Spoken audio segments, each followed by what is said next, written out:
Et c'est très particulier parce que quand tu montes quand je me suis assis dedans pour la première fois, j'ai compris que là c'était plus des blagues.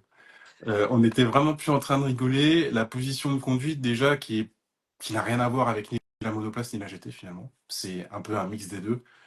Déjà ça te met dans l'ambiance qu'il est en train de se passer quelque chose.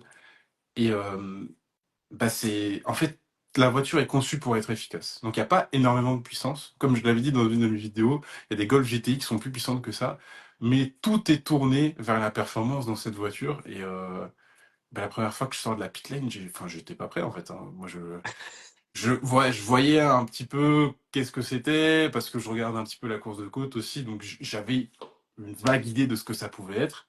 Et bah, petite anecdote d'ailleurs, j'étais tellement pas prêt que ça, je sais pas si je vous en avais parlé sur le circuit, peut-être que même toi tu ne sais pas.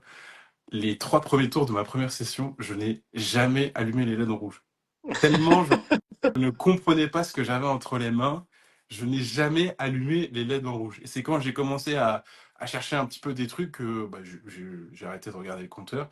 Et là, je me suis dit, purée, en fait, ça fait 3 tours et je suis même pas en train d'exploiter la voiture à 20% de ce qu'il y a, quoi. Et déjà là, j'avais beaucoup de sensations, je savais pas trop comment gérer le truc. Donc, ouais, le protocène, ça m'a mis une sacrée baffe. Ouais.